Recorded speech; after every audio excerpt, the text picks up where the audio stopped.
siang. Kedengaran ya suara saya? Ya, enggak. Kedengaran. Oke. Apa kabarnya teman-teman semua? Baik ya? Baik. Luar biasa. Halo Riko, apa Halo. kabar? Halo Ibu. Hai, Apa kabar Ibu?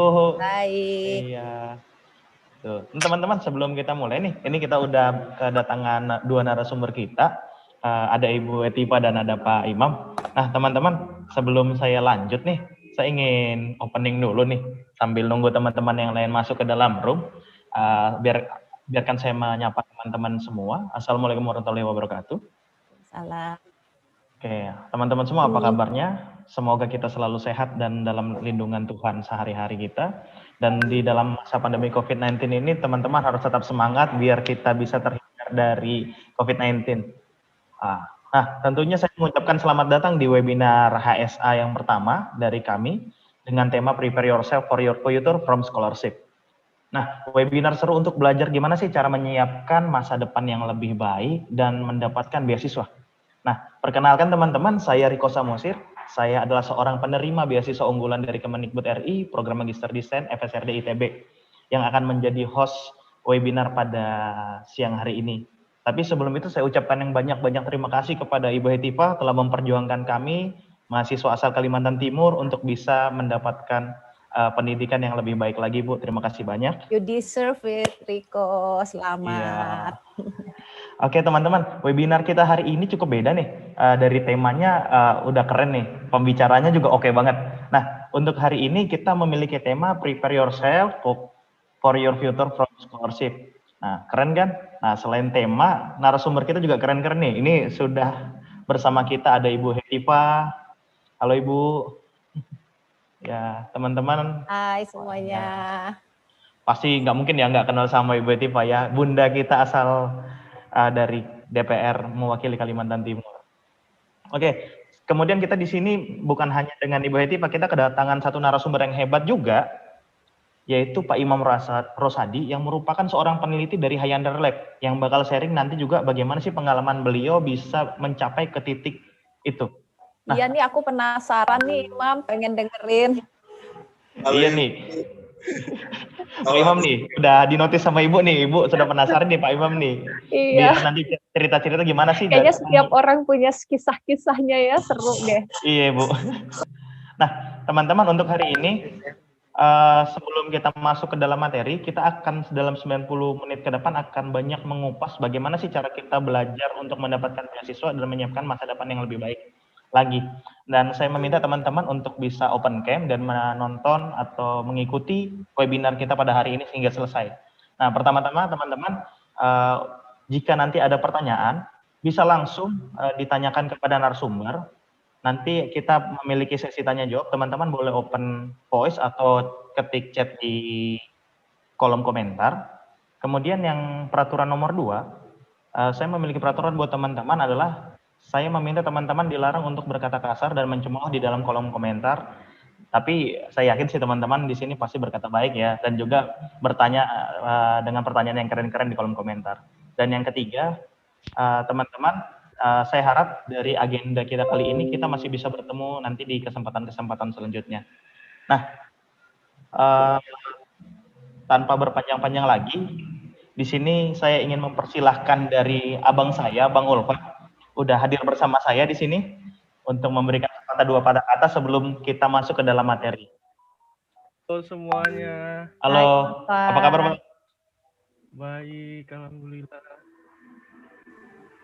Ya langsung aja ya. Iya.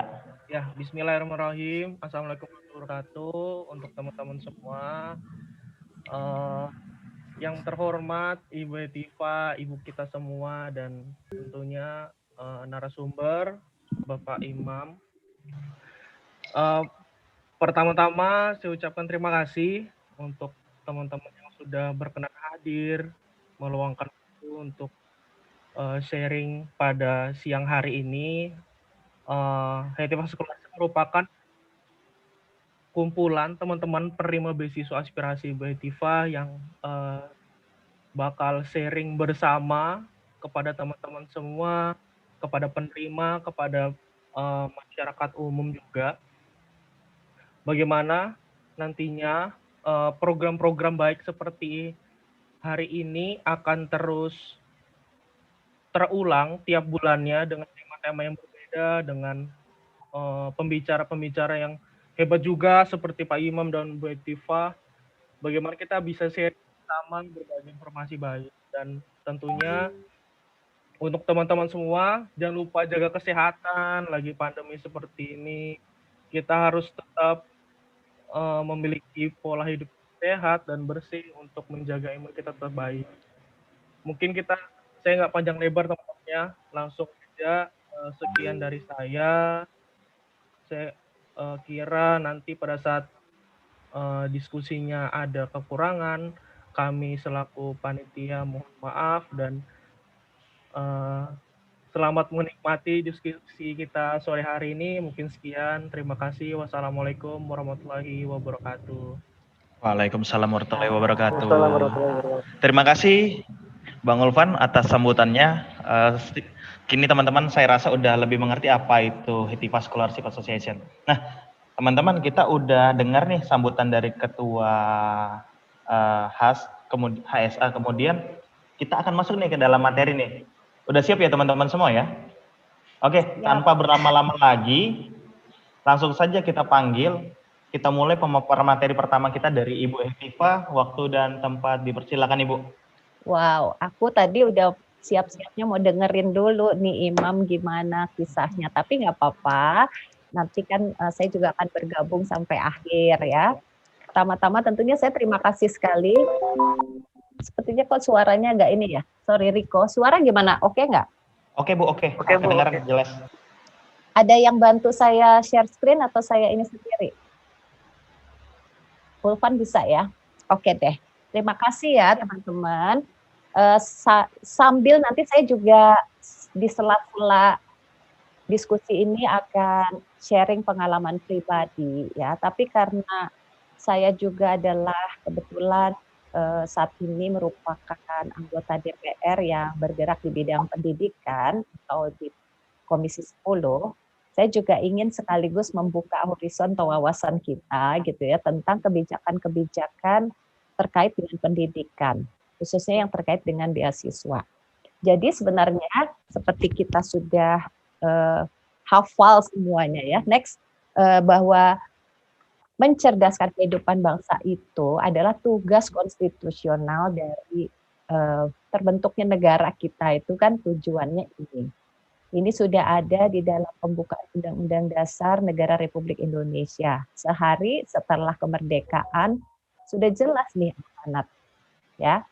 Nah, jadi jika gitu ya kita nanti menghadapi masa yang memiliki peluang yang besar tapi juga tantangan yang besar, seperti kita tahu 2030 diprediksi kita menjadi negara ekonomi 7 terbesar di dunia, tapi SDM-nya ya kita tentu saja harus mempersiapkan SDM kita ini sedemikian rupa harus memenuhi kebutuhan. Kalau tidak, ya pasti kita jadi kalah bersaing di negeri sendiri. Apalagi untuk anak-anak Kaltim, ya kita kan semuanya sudah bersemangat nih bahwa Kaltim ke depan akan menjadi the future of Indonesia. Kalau Jakarta tuh Indonesia masa kini, teman-teman. Tapi Kaltim adalah Indonesia ke depan. Ya, mengapa kita merencanakan pindah ibu kota negara? Dan jangan sampai seperti di Betawi ya Imam. Dulu mereka juga senang untuk belajar, tapi kebanyakan belajar yang disukai adalah mengkaji dan bela diri. Jadi ketika ibu kota negara pindahkan ke Betawi, kompetensinya tidak pas lah gitu. Wajar saja kalau kesempatan diambil oleh para pendatang. Nah sekarang kita semua sudah berkali-kali mungkin mendengar paparan semacam ini ya. Intinya kondisi literasi dan sains Indonesia masih mengkhawatirkan. Apalagi kebetulan saya adalah Ketua Forum Perempuan Insinyur dari Persatuan Insinyur Indonesia.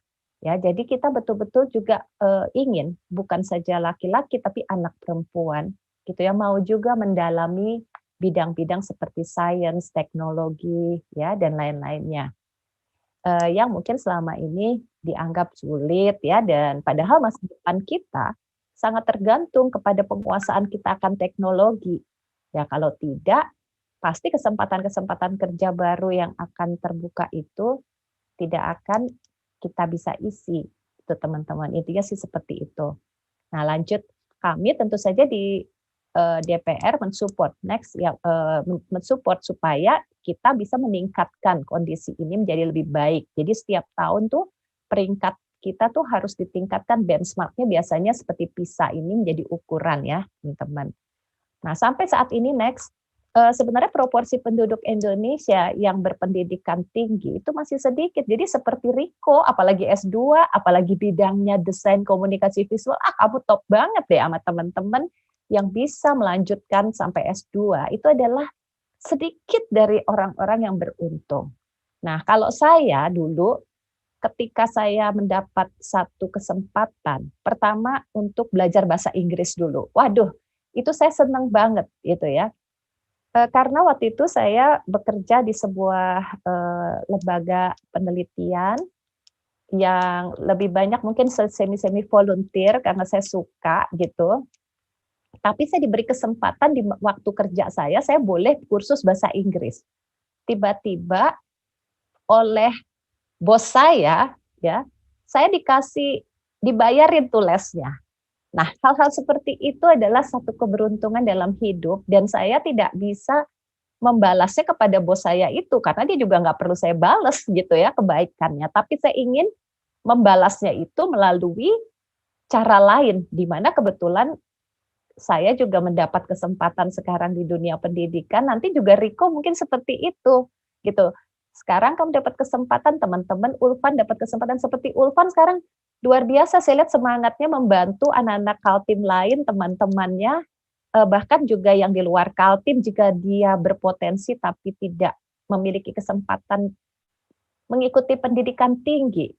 Nah, itulah saya harapkan semua yang hadir di layar virtual ini mudah-mudahan punya motivasi yang sama ya, kita saling membantu gitu. Nanti kalau teman-teman semuanya sudah sukses, ingatlah kepada adik-adiknya ya dengan berbagai cara agar mereka bisa memiliki akses kepada pendidikan yang terbaik sesuai dengan potensinya. Next. Nah, sementara ya teman-teman lihatlah gitu. Rata-rata ramah sekolah kita seperti tadi kalau 8% cuma 8,34 tahun. Ini tahun 2019 loh. Gitu. Jadi ini gimana ya gitu. Kita padahal diproyeksikan seperti itu ya, tapi kebanyakan pekerja kita itu masih lulusan SD. Ya. Kira-kira kebayangkan, lulusan SD kan wawasannya sangat terbatas ya. Sementara sekarang kita punya tantangan apalagi dengan revolusi industri 4.0 ini teman-teman ya, literasi digital menjadi sangat penting.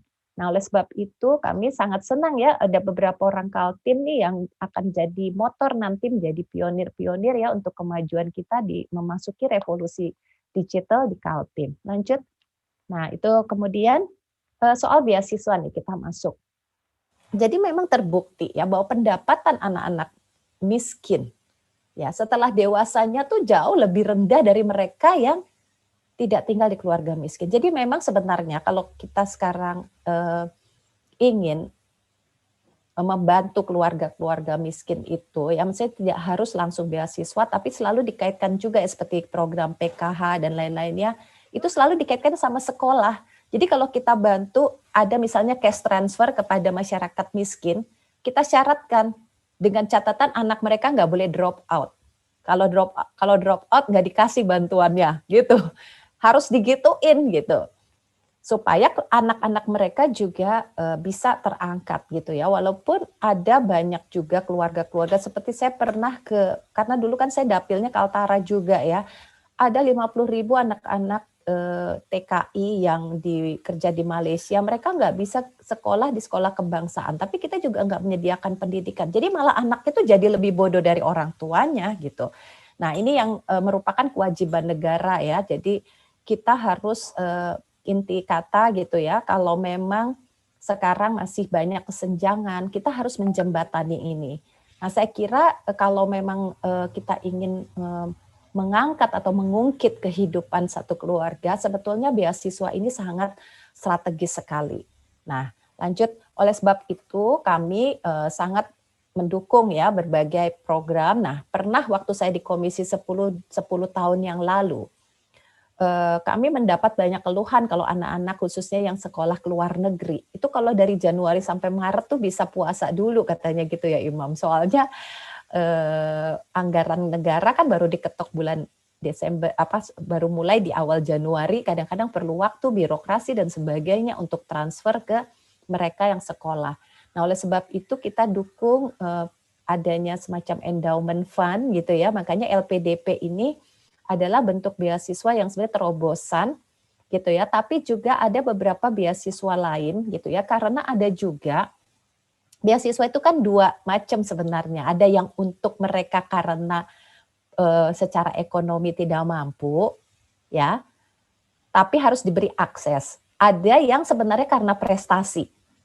Tapi ada juga kategori lain gitu. Ini saya ingat sekali soal beasiswa unggulan. Ini memang unik sekali, ya.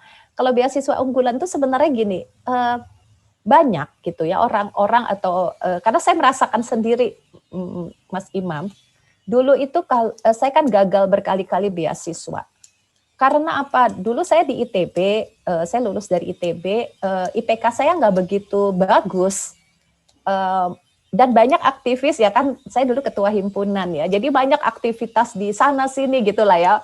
Mungkin saya belajarnya kurang atau bagaimana. Dan saya lihat juga banyak aktivis-aktivis yang IPK-nya nggak begitu bagus. Jadi kita susah ya untuk bersaing. Tapi bukan hanya soal itu sih, sebenarnya nanti saya juga pengen mengeksplor lagi ya soal seluk-beluk beasiswa ini. Sebenarnya setiap jenis beasiswa tuh beda-beda juga sih apa yang ditekankan sebagai kriterianya ya. Nah, jadi kalau beasiswa unggulan ini tadinya idenya adalah ada orang-orang dari kategori tertentu yang mungkin dia karena keaktifannya misalnya menjadi relawan sehingga dia usianya udah melebihi syarat biasanya gitu. Jadi nggak langsung fresh graduate, langsung S2 dan sebagainya. Jadi kalau dipersaingkan dari sisi usia, dia mungkin akan tergusur. Kalau dipersaingkan dari IPK, mungkin dia tergusur. Tapi orang-orang ini adalah mutiara, mungkin dia juga punya satu kontribusi dan akan sangat bagus kalau dia bisa melanjutkan sekolah. Misalnya juga atlet-atlet gitu. Coba bayangkan kalau atlet mau sekolah lagi, tapi dia karena sebelumnya atlet ya, waduh, biasanya sih pelajarannya atau dia seorang musisi, atau dia seorang, jadi dia mungkin punya prestasi tapi dia tidak, atau wartawan gitu ya, orang yang sangat aktif menulis gitu, dan juga hal-hal lain lah ya pertimbangannya sehingga orang-orang unggulan ini sebenarnya adalah kategori yang seringkali tersisih, namun dia sebenarnya memiliki potensi. Kadang-kadang harus ada afirmasi gitu bagi grup-grup ini. Gitu. Mungkin dia berasal dari satu daerah yang nggak pernah dilirik sebagai daerah yang membutuhkan dukungan. Padahal daerah ini, makanya sekarang selain ada beasiswa kayak unggulan, sebenarnya ada beasiswa afirmasi. Ini menarik juga teman-teman. Afirmasi ini diberikan misalnya seperti adik gitu, misalnya kepada wilayah tertentu, misalnya katakanlah Papua dan Papua Barat. Jadi diberikan satu mungkin kuota tertentu gitu. Kalau waktu saya di Australia, saya waktu ambil S3 itu ketentuannya tuh ada afirmasi untuk perempuan sama daerah timur Indonesia Timur, termasuk Kalimantan. Gitu. Jadi kuotanya itu harus 50-50 perempuan laki. Jadi perempuan diberikan prioritas. Tapi sekarang ternyata menurut nilai tes kebanyakan justru lebih tinggian perempuan. Jadi kalau 50-50 itu sebenarnya afirmasinya untuk laki. Saya dengar dari yang teman-teman yang sedang melakukan seleksi. Dari sisi bahasa katanya anak-anak perempuan sekarang lebih bagus daripada anak-anak laki dan sebagainya ya. Ini juga menarik. Tapi intinya seperti itu ya, tujuan dari beasiswa itu pertama mungkin memberikan kesempatan ya supaya ada akses yang sama, tapi juga memberikan semacam insentif ya, ataupun mungkin semacam penghargaan gitu ya bagi mereka yang mungkin memiliki kontribusi tertentu gitu. Nah, jadi memang ini ada 2 jenis ya seperti itu.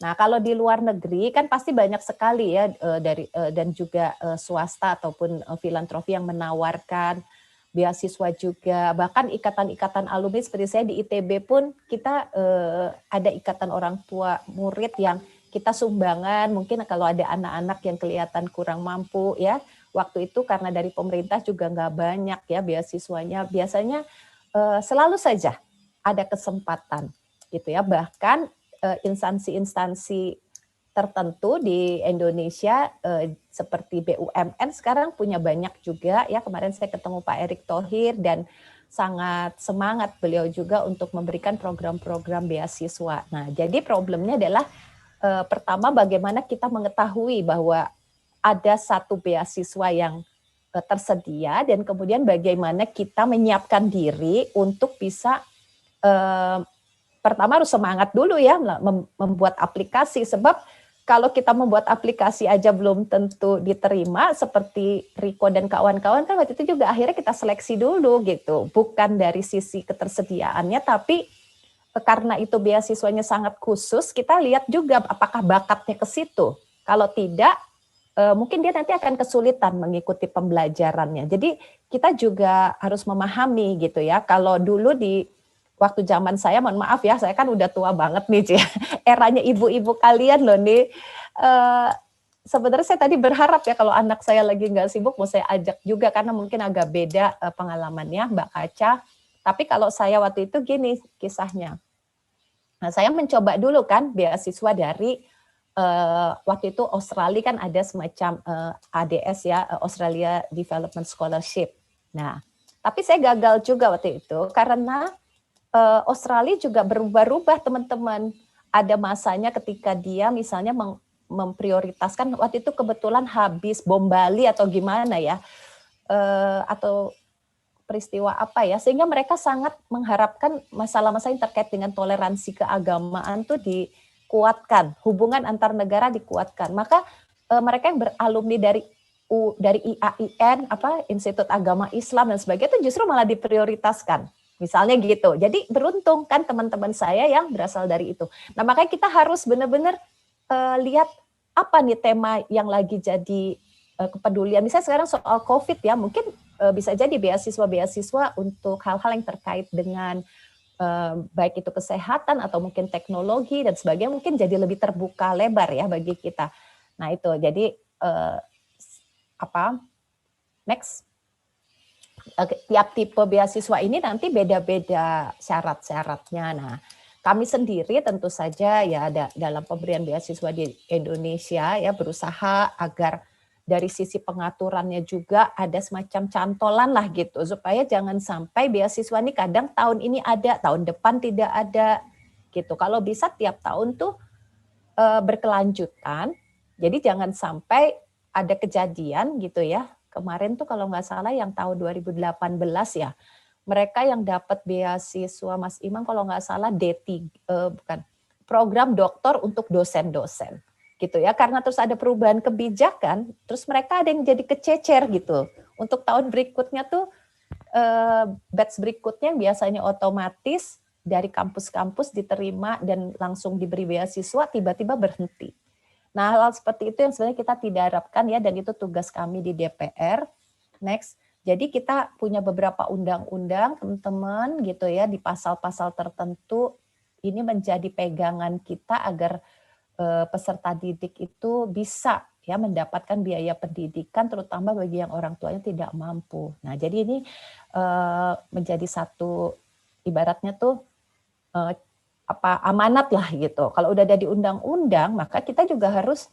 Nah, masalahnya anggaran di Kemendikbud ya nanti kita lihat ya, tentu saja di anggarannya tentu saja setiap tahun mengalami perubahan-perubahan dan kita berharap tentu saja hal-hal yang terkait dengan beasiswa ini jangan terganggu gitu. Jadi apakah nanti ada program-program yang dianggap strategis, boleh saja. Tapi kalau beasiswa, nah ini untuk asal teman-teman tahu aja ya, kira-kira kita itu punya 81 triliun rupiah. Nah, sebenarnya anggaran fungsi pendidikan kita itu lebih dari 500 triliun, tapi kebanyakan untuk menggaji guru-guru. Itu pun masih banyak ya guru-guru yang honorer. Jadi akhirnya uang tuh dibagi kemana-mana gitu. Nah, akibatnya dana beasiswa lanjut itu tidak banyak gitu ya, tapi juga kita masih mensyukuri karena pembiayaan pendidikan juga menurut pendapat kami ya ini cukup lumayan lah gitu.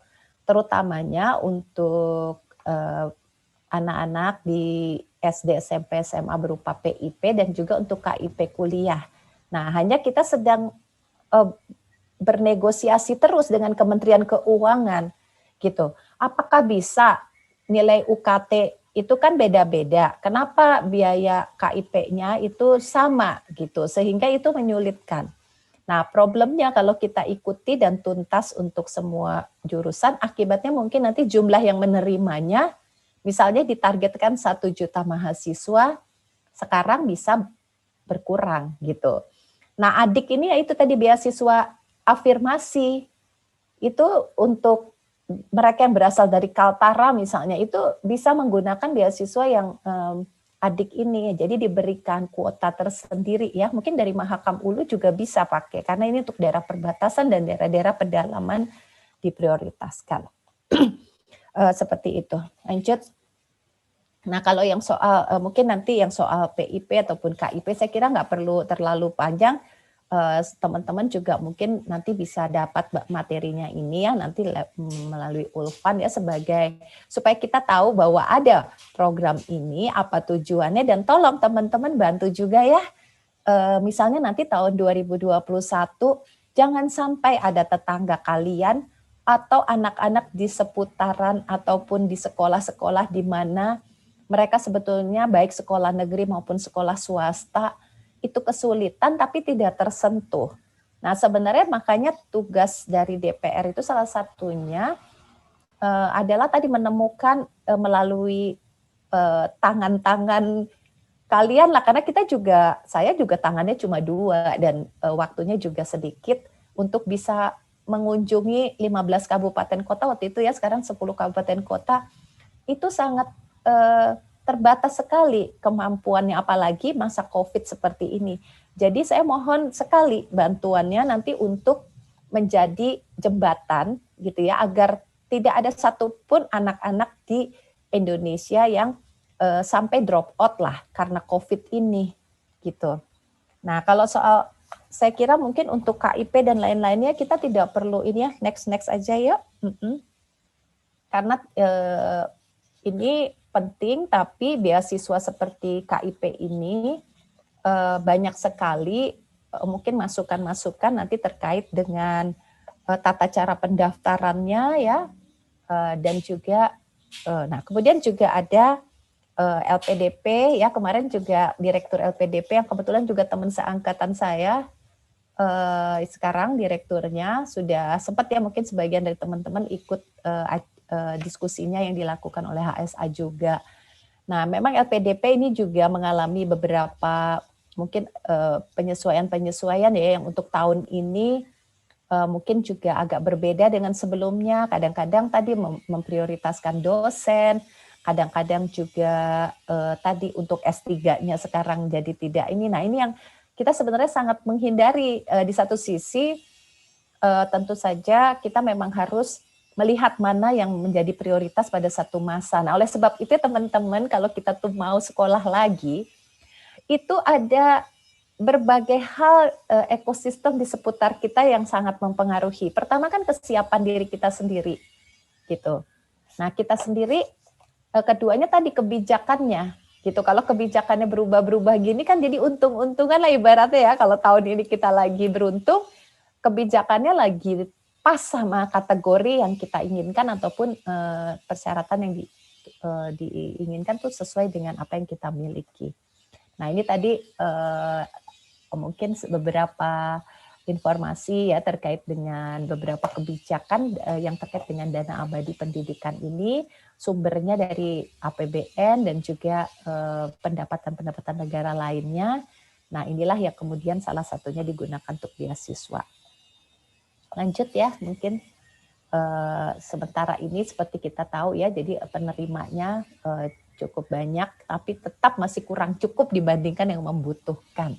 Nah, peran alumninya juga sangat bagus ya, sangat penting karena mereka lah yang sebetulnya menjadi role model ya, seperti Mas Imam ini untuk memberikan motivasi dan juga memberikan trik-trik kepada semuanya ya, bagaimana kita menyiapkan diri kita untuk bisa menerima.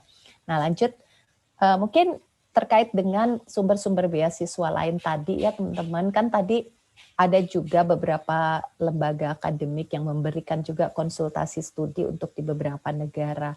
Nah, terus memilih negara juga sebenarnya sih penting juga ya. Dulu sebenarnya saya tuh bercita-citanya tuh mau ke Inggris gitu.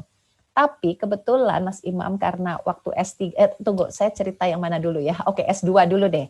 Kalau S2 saya tuh sebenarnya pengennya ke Amerika waktu itu. Karena saya pengen belajar tentang public policy. Saya waktu itu aktivis LSM, saya pengen gimana sih seluk-beluk kebijakan tuh dibuat dan diadopsi gitu. Tapi kalau kita mau belajar ke Kennedy School of Government itu udah jauh gitu kan, mahal. Dan saya sudah berkeluarga, kalau perempuan kan sering hambatannya seperti itu ya. Nah akhirnya saya beruntungnya waktu itu si Harvard itu lagi punya kerjasama dengan National University of Singapore. Nah, jadi akhirnya ya udahlah saya di Singapura aja. Soalnya kalau di Singapura itu dekat, pulangnya sering nengok anak saya masih umur 6 bulan ya, ada waktu itu juga bisa sering dan sebagainya. Jadi akhirnya pemilihan di satu sisi ada yang idealnya teman-teman ke dalam beasiswa itu, tapi juga kadang tergantung pada kondisi existing kita sendiri. Setiap orang kan beda-beda, mungkin kita punya orang tua yang lagi sakit harus kita rawat, mungkin tadi kita punya anak kecil, mungkin kita juga nggak bisa pergi dari Kaltim, mungkin kita nggak bisa keluar negeri karena suatu alasan, mungkin kesehatan kita juga agak terganggu, apalagi sekarang COVID gitu ya. Tapi COVID kan jadi beda lagi nih, ada peluang-peluang baru terbuka karena mungkin banyak kuliah-kuliah juga yang diberikan secara online walaupun kita sekolahnya di luar negeri. Nah ini juga lanjut ya, kemudian soal informasi nih, saya kira tadi nih sebenarnya saya udah jelaskan. Beda-beda kalau dulu zaman saya tuh bacanya dari waktu itu dari majalah Tempo, coba harus punya harus rajin kan waktu itu baca koran gitu, koran print. Kalau sekarang enak, banyak sekali di media sosial dan juga portal-portal informasi beasiswa yang sudah menyediakan. Termasuk HSA ini adalah mungkin salah satu sumber informasi yang bisa kalian kepoin terus karena kita juga sedikit banyaknya saya lihat teman-teman rajin ya memberikan info-info. Nah kemudian juga tadi pelajari ya beasiswanya ini apa tujuannya. Terus kalau ke suatu negara, nah negara tujuannya tuh juga penting ya. Nah, kita juga bidang studinya apa? Karena jangan kita tuh kayak nol ya, misalnya mau minta rekomendasi dari dosen. Ibu saya mau minta rekomendasi, sering tuh kayak gitu, orang anak-anak minta rekomendasi ke saya, terus saya tanya rencananya mau ke negara mana gitu, kayaknya masih belum bisa jawab. Terus mau bidang studinya kelanjutannya apa, misalnya untuk S2 bidang apa, masih nyari-nyari juga. Nah, terus jadi itu kita harus ya mendalami dulu sebenarnya dan usahakan gitu ya, beberapa beasiswa seperti yang waktu itu saya dapat juga dia kayak mid career gitu. Justru beasiswa itu menawarkan kalian yang sebaiknya tuh udah kerja dulu 2-3 tahun itu lebih enak gitu. Kalau saya pikir nggak selalu harus fresh graduate, jadi tenang aja kalau bagi kalian yang baru mau lulus untuk S2 tuh nggak harus langsung sekolah lagi gitu. Pokoknya kita bisa bekerja dulu dan dari bekerja itu kita jadi tahu sebenarnya minat utama kita pendalamannya mau kemana. Nanti mungkin Mas Imam juga bisa cerita nih gimana pengalamannya ya. Mudah-mudahan mentor-mentor seperti beliau ini bisa menjadi sumber informasi yang sangat penting, tapi jangan tanyain mentor kita tuh sesuatu yang sangat basic gitu. Kayak gitu, jadi gimana Kak, pokoknya aku pengen dapat beasiswa, ya nggak gitu lah ya, gitu kan harus ada awalannya dulu ya, supaya nanti ngobrolnya tuh sifatnya pendalaman gitu, ada deh semuanya ya. Nah terus juga mungkin 1-2, saya masih punya waktu 5 menit. Baik, Ibu. Iya Bu, ini saya mau reminder barusan. Oke. Masih ada sekitar 3 menit lagi Bu. Oke, 3 menit, oke ya. Karena saya juga pengen dengerin masuk pertanyaan-pertanyaan dan ini. Nah Jadi mungkin ini yang menarik ya, soal mindset terkait beasiswa itu. Gitu. Jadi kita harus berpikir, jadi beasiswa itu bukan sesuatu yang hanya untuk diri kita sendiri gitu. Jadi bahwa kita nanti jadi pintar atau gitu, tapi kita tuh jadi pintar dan kita mendapatkan ilmu tambahan itu sebenarnya untuk apa gitu, untuk berkontribusi kemana. Nah itu jadi penting sekali sebelum kita mempersiapkan diri, kita mau mendalaminya apa, kita mau mengabdi kemana gitu ya. Jadi dan beasiswa juga tadi kan punya flavor yang berbeda-beda ya. Jadi saya kira nanti ini sangat penting dicocokkan dengan profil diri kita gitu ya. Dan tentu saja kalau kita nanti itu diharuskan berkompetisi, kita juga harus siap berkompetisi. Nah harus dipastikan apa yang bedakan kita dengan pelamar beasiswa yang lain. Nah ini yang terakhir gitu ya. Jadi saya kira kita harus bisa membuat satu cerita untuk diri kita sendiri gitu ya, supaya kita tuh kalau ditanya gitu kan, emang kenapa kamu mau sekolah lagi gitu, kita harus ada jawabannya ya gitu, bukan ya abis daripada nganggur kan nggak lucu. Pokoknya gitu ya. Jadi hal-hal seperti ini kalau perlu kamu tuliskan gitu. Jadi kalau ada orang nanya dalam waktu 5 menit tuh kita bisa menjawab dengan sangat lancar dan mudah. Gitu ya teman-teman semuanya. Kita dengar dulu Mas Imam, nanti setelah itu baru kita bisa nanti tanya jawab. Mudah-mudahan acara hari ini bisa menambah motivasi kita semuanya dan bermanfaat. Terima kasih Riko. Terima kasih semuanya. Baik Ibu, terima kasih, luar biasa sekali Bu penyampaiannya. Banyak beasiswa di dalam luar negeri seperti beasiswa Afirmasi, beasiswa unggulan, LPDP dan beasiswa lainnya. Harapannya semakin banyak lagi Bu yang bisa merasakan, apalagi ada nih seorang sosok yang bisa memperjuangkan kita dari Kalimantan Timur. Nah, teman-teman, saya mau ingatin dulu untuk sesi tanya jawab nanti setelah pemateri kedua masuk. Nah, jadi disiapin dulu pertanyaannya, mungkin teman-teman seperti yang disampaikan Ibu, pertanyaannya ntar jangan yang basic-basic nih, kalau bisa yang lebih dalam ya. Oke, untuk memenuhi rasa penasaran saya juga ini Bu, dan rasa penasaran Bu Hetiva juga, kita langsung panggil saja nih narasumber kita yang kedua, Pak Imam. Halo Pak Imam, sudah bersama saya di sini? Ya, halo. Oke, halo Pak Imam. Waktu dan tempat saya persilakan Pak selama 30 menit ke depan untuk dipaparkan dan kita nanti akan masuk sesi tanya jawab. Dipersilakan Pak Imam.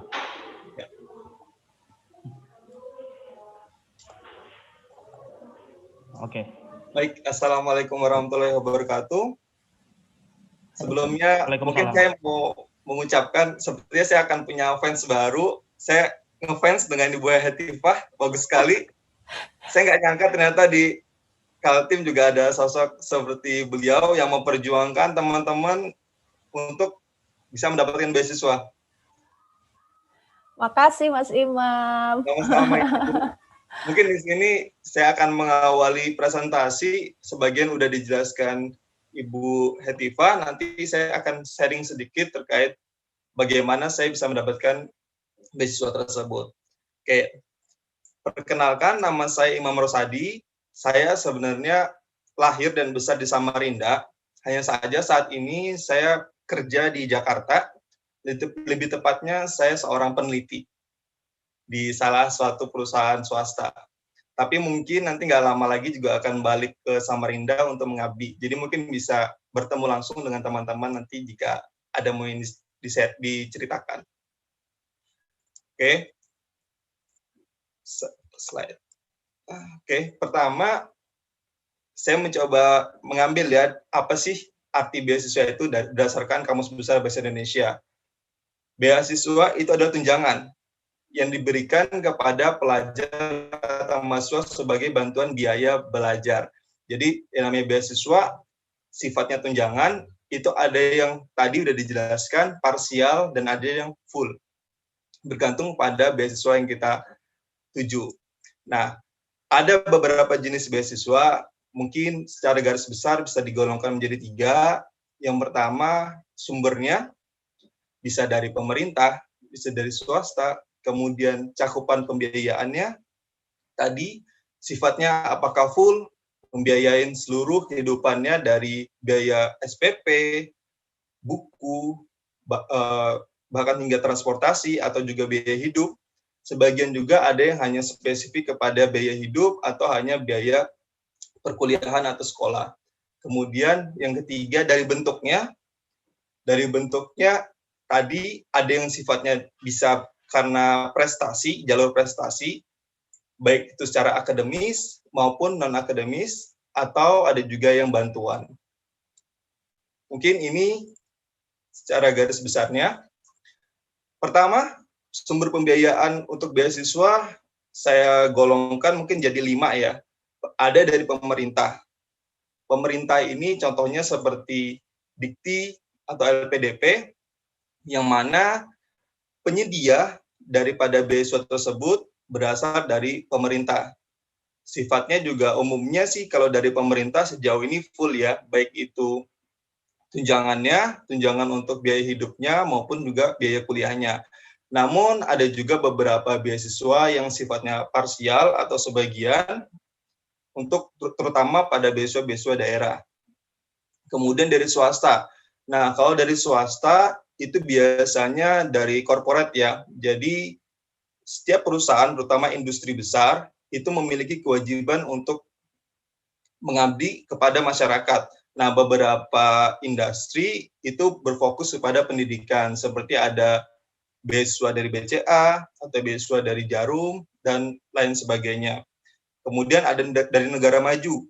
Kalau dari negara maju, itu biasanya karena dari negara maju seperti Amerika atau Jepang, yang ingin berkolaborasi dengan negara berkembang seperti kita, kemudian nanti kita akan mendapatkan kesempatan untuk bisa studi atau belajar di negara tersebut. Kemudian ada lagi nih, beasiswa dari komunitas, organisasi, atau yayasan. Mungkin teman-teman pernah lihat dengan dompet duafa, kemudian pernah mendengar tentang Habibie Center, Yayasan Amal Abadi Beasiswa Orbit dari Habibie Ainun juga, dari Eyang ya, almarhum Prof. Habibie. Kemudian, amin. Terakhir ada juga beasiswa dari perguruan tinggi. Nah, beasiswa dari perguruan tinggi ini biasanya berdasarkan ranking ya, berdasarkan prestasi, umumnya sih bersifat akademis dan biasanya parsial untuk belajarnya saja. Namun untuk tempat tinggal maupun transportasi dan akomodasi biasanya tidak ditanggung. Jadi ini ada sekitar 5 tipe dari sumbernya, kemudian bentuk pembiayaannya. Tapi di sini saya coba merangkum. Pertama, berprestasi, terutama dalam, maka berpeluang untuk mengajukan beasiswa melalui jalur ini. Jadi memang ada beberapa kategori. Tadi penting diperhatikan seperti yang telah dijelaskan oleh Ibu Hetifah, kita perlu tahu kategori dari penyedianya, baunya yang seperti apa, cocok atau tidak. Jadi kalau misalnya kuat di akademisnya, bisa melalui jalur prestasi. Kemudian ada juga yang melalui bantuan, biasanya dari keluarga yang tidak mampu, tapi memiliki akademis yang cukup bagus. Kemudian ada beasiswa riset atau penelitian, ini sifatnya parsial atau sebagian, hanya berfokus kepada penelitiannya saja.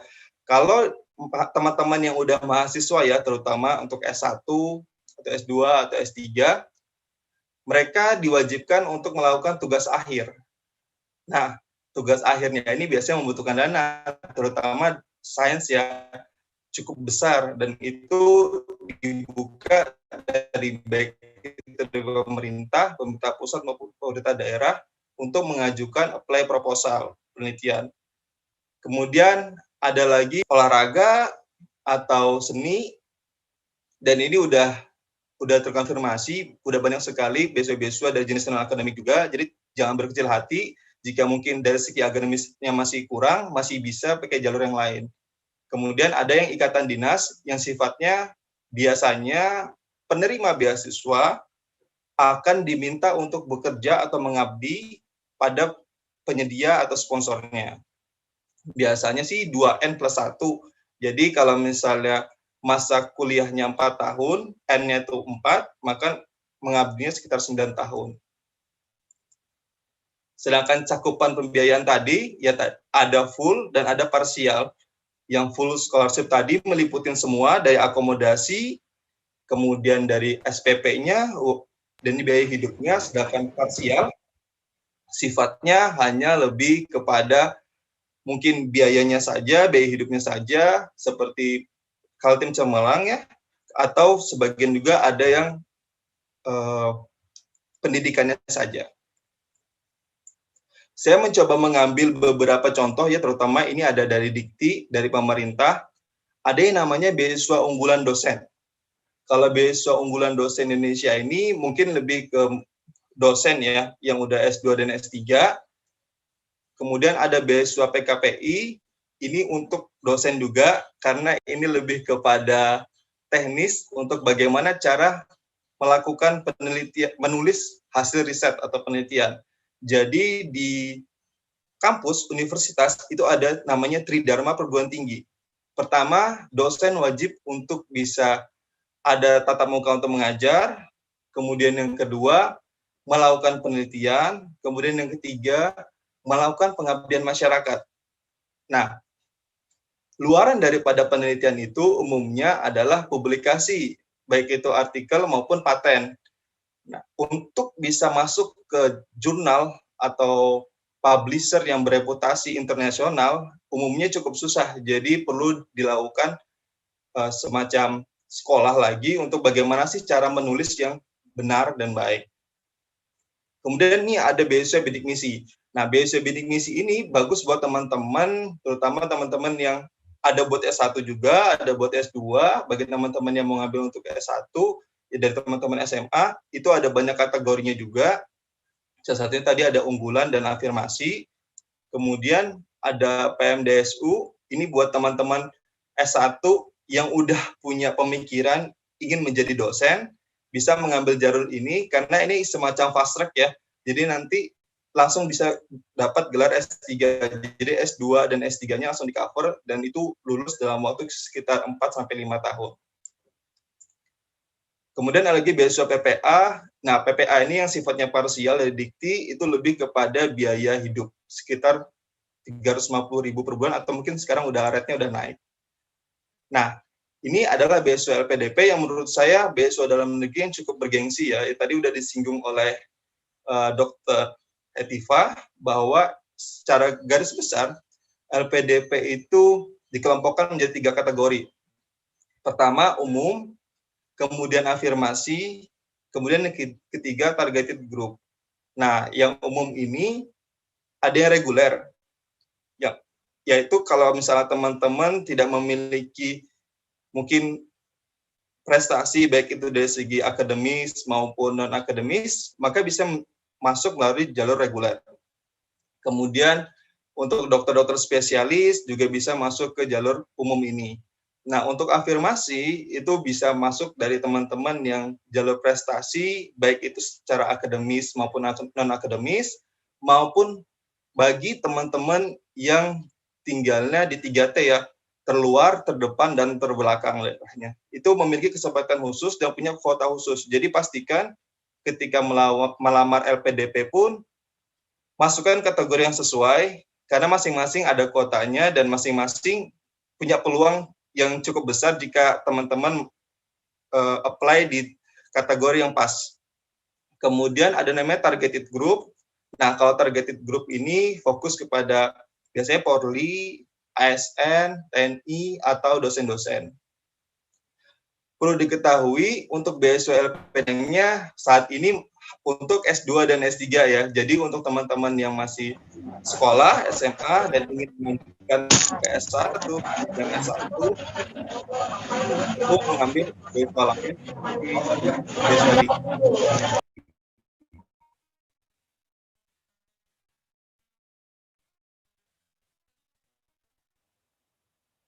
saya agak cepat karena sebelumnya udah disinggung oleh Ibu Hetiva tentang beasiswa. Sekarang saya mulai masuk kepada pengalaman saya, bagaimana saya berburu beasiswa. Sebenarnya kegagalan itu ada banyak. Kegagalan itu banyak sekali, hingga akhirnya saya bisa alhamdulillah tergabung dalam satu komunitas untuk sebagai alumni dari beasiswa tertentu. Di sini saya cerita saya mendapatkan 2 kategori beasiswa. Pertama, beasiswa universitas untuk S1-nya, kemudian beasiswa pemerintah untuk S2. Nah, yang mengawali saya pertama kali banget, kenapa sih mau mengambil beasiswa? Saya kurang tahu ya, secara pribadi di Samarinda saat itu apakah sudah cukup informasinya atau belum. Tapi bagi saya pribadi saat itu informasi masih belum terlalu banyak, dan saya sangat bersyukur di sini ada Ibu Hetiva yang saat ini sangat concern dan fokus, mungkin udah sejak lama, fokus kepada pendidikan dan mau membantu ke teman-teman semua untuk sharing dan memberikan informasi bahwa sebenarnya di luar sana ada banyak sekali beasiswa dan kita layak untuk mencoba dan mendapatkannya. Jadi motivasi saya yang pertama adalah karena masalah ekonomi saat itu. Saya pernah mengatakan tahun 2009 ke kakak saya mungkin tidak akan lanjut S1. Setelah saya lulus, saya akan kerja.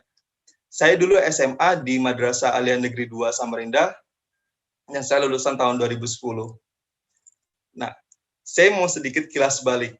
Jadi pada tahun 2007, saya melakukan pendaftaran di MAN 2, kemudian di 2008 saya bertemu salah seorang guru, namanya Bu Arini, guru fisika di MAN 2 Samarinda. Beliau mengajak saya, menjerumuskan saya untuk ikut aktif di kegiatan ekstrakurikuler. Ini yang pertama, saya kasih catatan buat teman-teman yang masih di jenjang SMA, masih sekolah, sebisa mungkin aktif. Seperti Ibu Hetiva tadi, tidak hanya melulu tentang akademis, namun juga kegiatan soft skill-nya, ekstrakurikulernya, atau organisasinya. Di sini, menurut saya, Bu Arini sangat berjasa, karena saya digabungkan ke dalam satu kelompok yang bernama Kelompok Ilmiah Remaja, dan mungkin semacam kelompok pecinta alam, namun terdiri dari beberapa kategori bidang sesuai keilmuan yang diminati. Ada fisika, kimia, dan biologi. Saat itu saya memilih kimia.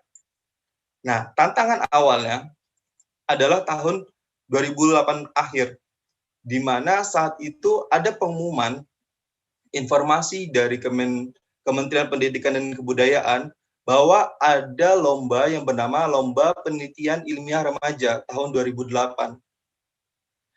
Saat itu MAN 2 mencoba mengirim 5 tim. 5 tim yang terdiri dari masing-masing kelompoknya 3 orang. Jadi kami dibebaskan untuk memilih topik suatu penelitian, kemudian menuliskannya dalam sebuah karya ilmiah. Pada tahun itu ada sekitar 1.111 karya tulis yang masuk ke kementerian. Dan hanya 36 finalis yang dipanggil untuk mempresentasikan hasil penelitiannya. Dan saya bersyukur pada saat itu kelompok kami itu mewakili Kalimantan. Bukan lagi. Jadi saat itu saya diminta langsung belajar presentasi dan jurinya itu ada sekitar 10 orang, baik itu dari profesor maupun dokter yang ahli di bidang sains. Di situ merupakan pengalaman sangat berharga bagi saya, karena saat itu juga saya dikasih kesempatan untuk bisa ikut dalam upacara Agustus bersama saat itu presidennya adalah Pak SBY. Nah, di tahun itu juga, karena saya dikasih kesempatan yang sangat besar itu, namun saya mesti realistis karena kondisi keuangan keluarga itu, saya berkata seperti itu kepada kakak saya, yaitu mungkin saya nggak akan kuliah dulu, tapi mungkin akan kerja dulu. Sehingga di tahun 2010, di mana saya sudah di titik akhir, mau lulus, saya mulai berpikir kembali. Saya datang ke salah satu ruang guru, dan bertemu guru saya, yaitu Bu Arini tadi, yang mengajak saya untuk ikut kelompok ilmiah remaja, dan saya bertanya, Ibu, sebenarnya sukses itu apa? Pertanyaannya simpel, tapi saya kepikiran terus, karena apa sih yang mau saya cari setelah ini?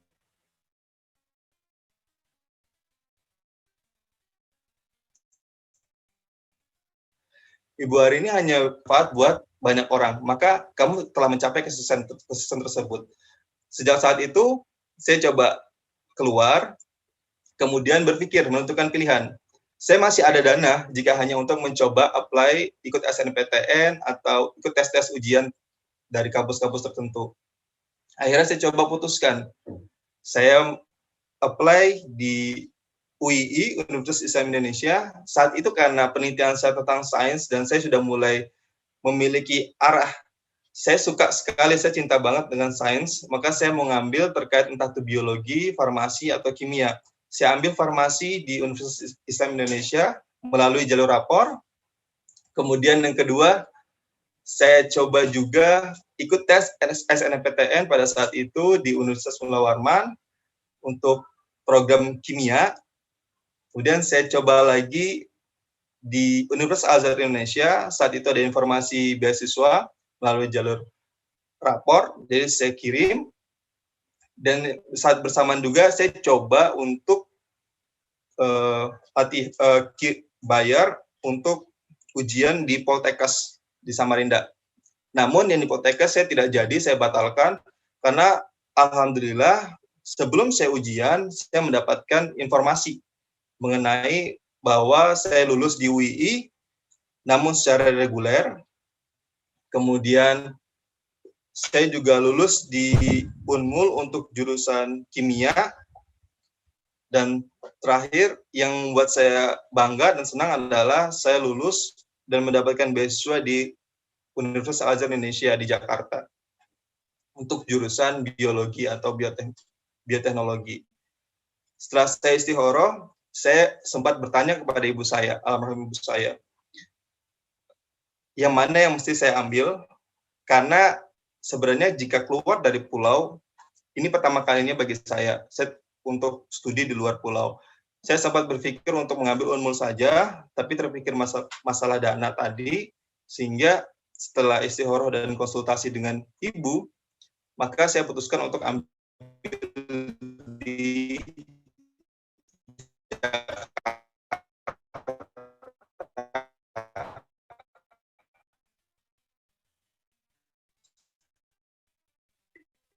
itulah pertama kali saya merantau sebagai kota orang. Ini adalah kampus saya, Universitas, yaitu beasiswa korporat tahun 2010. Ini adalah teman-teman saya seangkatan tahun 2010, tidak banyak saat itu yang mendapatkan dari seluruh daerah di Indonesia. Yaitu bersifatnya memang full. Namun untuknya teman-teman harus bisa mengakali dengan cara yang lain. Entah itu mengajar atau ikut-ikut perlombaan. Nah, karena saat itu saya hanya mikirnya, sudahlah, coba saja. Pada saat saya mau ke Jakarta, saya selalu berpikir, saya akan bersaing dengan orang-orang yang jauh lebih hebat. Karena di Jakarta atau umumnya di Jawa, itu pendidikan SMA-nya, fasilitasnya saat itu yang saya pikirkan ya, itu cukup lengkap dan lebih advance lah. Sehingga ya mungkin ketika saya datang sana, saya harus belajar yang banyak, saya harus effort yang cukup luar biasa dibanding teman-teman yang lainnya. Sehingga setiap ada kesempatan, saya ambil. Dan disinilah titik balik saya di S1.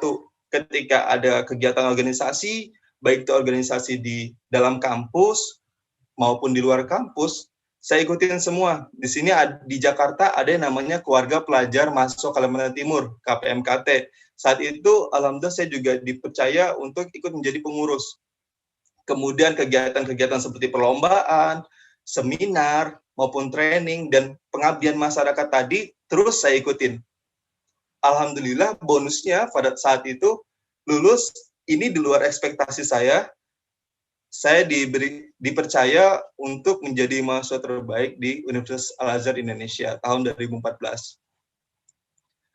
Nah, sebelum ngambil ke beasiswa LPDP, pada masa jedanya itu sebenarnya saya sempat kerja. Lulus daripada sebelum saya wisuda, alhamdulillah saya udah dapat kerja di Jakarta di satu perusahaan swasta. Motivasi saya saat itu kerja adalah saya mencoba untuk melanjutkan kuliah lagi, dan saat itu saya berkonsultasi via email kepada salah satu profesor yang ada di Jepang, terutama di Osaka. Beliau bidangnya seorang ahli sel, yaitu stem cell. Jika kamu mau kuliah lagi di Jepang untuk lanjut, silakan coba apply beasiswanya, nanti saya akan beri letter of recommendation. Saat itu saya sangat senang tahun 2014 itu, dan saya ingin sekali apply, tapi saya sadar saat itu stem cell, penelitian stem cell di Indonesia masih belum masih belum banyak, dan saya pun belum punya pengalaman.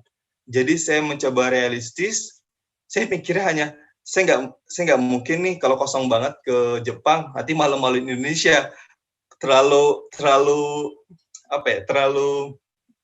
pesimis, sehingga saya kerja dulu dan fokus di bidang stem cell saat itu. Nah, setelah saya bekerja sekitar hampir setahun, kemudian saya apply lagi beasiswa LPDP karena profesor memang mau, namun belum ada beasiswanya, sehingga kita harus mencoba tetap mencari beasiswa alternatif beasiswa lainnya. Nah, untuk beasiswa LPDP ini sendiri, mungkin saya cerita dulu bahwa ada 3 tahapan secara umum. Pertama, ada seleksi administrasi.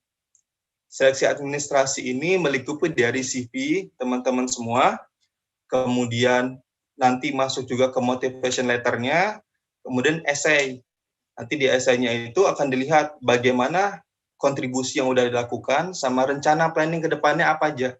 Jadi teman-teman harus memikirkan itu matang-matang konsepnya. Tadi saya sangat senang mendengar ketika tahu Bu Hetiva ikut membantu untuk men-screening, itu benar-benar sudah satu shortcut gitu, dan bantuan yang menurut saya sangat-sangat bagus. Karena sejujurnya saya mencoba LPDP 2 kali, untuk administrasi awal saya gagal. Saya sadar di tahun itu saya terlalu terbawa emosi di tahun 2015 awal, karena baru saja saya kehilangan ibu saya.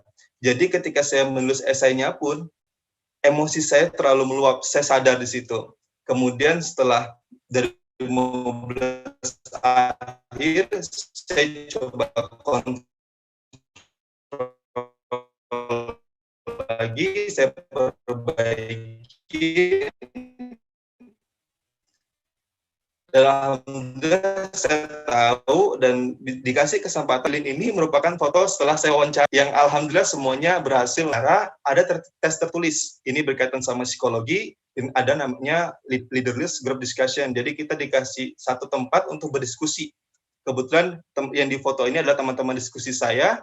Nanti akan dikasih satu permasalahan, satu topik khusus yang ada di Indonesia, yang saat ini lagi yang lagi hangat-hangatnya. Dan saat itu nanti teman-teman akan diminta untuk berdiskusi, tidak ada moderator, tapi tidak boleh ada yang mendominasi, dan tidak boleh juga ada yang terlalu pasif. Jadi semua harus berkontribusi. Entah itu mau pro atau kontra terhadap satu masalah itu, tapi ujungnya semua harus dikasih kesempatan dan waktu untuk berbagi dan sharing menurut pendapatnya masing-masing. Jadi di sini tidak ada yang benar dan tidak ada yang salah.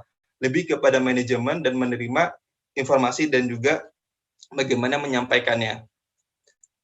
Alhamdulillah saat itu berhasil lolos ke tahapan terakhir, yaitu wawancara dan LGD. Maka khusus untuk beasiswa LPDP, kalau tadi beasiswa dari Universitas Al-Azhar Indonesia tidak ada namanya persiapan keberangkatan, karena dia langsung ke kampus. Nah, ini menariknya kalau beasiswa kampus adalah ketika kita berhasil mendapatkan beasiswa dari universitas tertentu, kita akan otomatis bisa langsung keterima di universitas tersebut. Tapi kalau misalnya seperti LPDP ini, kita masih harus mencoba apply ke universitas yang tadinya udah kita sasar gitu, yang udah kita tuju gitu. Jadi masih belum tentu kita bisa langsung keterima. Nah, di sini ada namanya persiapan keberangkatan atau PK.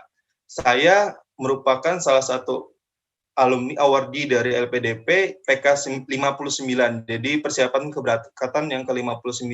Nah, apa sih acaranya? Jadi sebenarnya di sana itu kegiatannya itu dari kita sendiri. Kita disuruh merancang kegiatan full 1 minggu berisi pemateri-pemateri khusus tergantung dari tema yang akan kita sampaikan. Kemudian ada juga namanya nanti By You For You, itu merupakan salah satu kegiatan seni dari kita untuk kita sendiri. Jadi kita harus ikut semuanya, wajib, kemudian menampilkan karya-karya kita masing-masing, entah itu mau nyanyi atau mau main musik dan lain sebagainya. Nah, menariknya lagi di LPDP ini ada kegiatan luarnya, salah satunya outbound. Waktu itu saya kebagian untuk ikut outbound juga, dan alhamdulillah itu sangat berkesan bagi kami. Dan ini adalah anggota dari PK59 angkatan saya pada tahun 2016 kemarin. Tidak terlepas dari itu, LPDP merupakan salah satu penyedia beasiswa yang menurut saya juga sangat bagus ya. Mereka meminta untuk ada luaran. Jadi semasa kita kuliah, setelah kita dapat SK bahwa kita sebagai penerima beasiswa, kita harus mengabdi pada daerah yang telah kita sepakati sendiri. Saat itu kami dari PK59 sepakat untuk mengabdi di daerah Babelan, Kabupaten Bekasi, Jawa Barat. Secara garis besar, di sini ada 3 komponen yang kita isi, yaitu yang pertama terkait pendidikan, jadi membantu. Jadi banyak sekali ternyata warga di sana yang masih putus sekolah. Tadi benar data dari Ibu Evita, sangat sedikit yang berhasil masuk ke perguruan tinggi, apalagi yang bisa masuk ke S2 maupun S3. Jauh dari kata banyak, sangat sedikit. Bahkan warga yang ada di foto ini pun itu belum lulus SMP dan SD-nya. Jadi kami bantu belajar untuk sharing, kemudian bantu untuk mendaftarkan ke paket ya, paket B dan paket C. Ini diadakan oleh tim Menyapa Indonesia dari LPDP. Kemudian selain pendidikan, yang kedua ada ekonominya, yaitu membantu mengolah rumput laut. Kemudian yang ketiga, kegiatan lingkungan, yaitu membentuk biopori. Nah, untuk pendidikan tadi, selain membantu masyarakat yang putus sekolah untuk bisa mendapatkan sertifikat pendidikan yang lebih tinggi, yaitu paket B dan paket C, ada juga kegiatan pemberian beasiswa kepada siswa-siswa SD di sana. Jadi kami secara kolektif dari PK59 sepakat untuk mengumpulkan dana secara pribadi maupun berjualan ya saat itu. Kemudian hasil dan donasinya kita bagi untuk beasiswa SD di daerah Babelan. Masih Bam? Ya. Waktunya? Ya. Ya, siap. Wait a minute ya, oke. Okay. Ya, siap. Akhirnya saya masuk di ITB dan alhamdulillah bisa lulus tepat waktu. Dan sebagai tambahan, ini ada namanya beasiswa Asian Chemical Biology Initiative.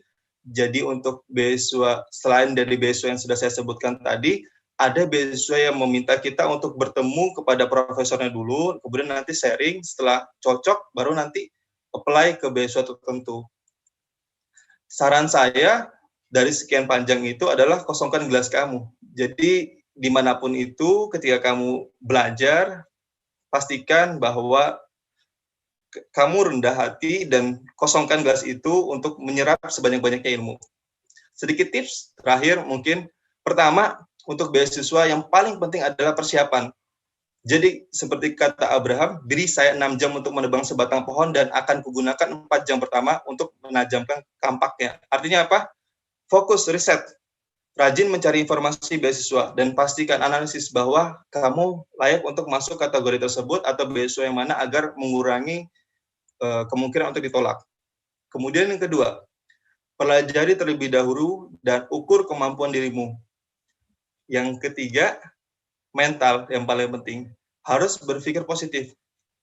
Kesalahan saya yang pertama tadi, seperti saya khawatir, terlalu khawatir, dan belum langsung mencoba adalah, itu adalah sebuah, mungkin ada kesalahan juga, namun setelah saya menjalani itu semua, alhamdulillah, ternyata saya justru bisa berkenalan dan bertemu banyak sekali dokter-dokter di Jakarta hingga saat ini, yang membuat saya terbantu sekali hingga saat ini untuk melakukan riset maupun pengabdian kepada masyarakat secara langsung. Namun untuk yang mental ini, harus selalu berpikir positif, sehingga nanti ujungnya pasti akan kepada kesuksesan.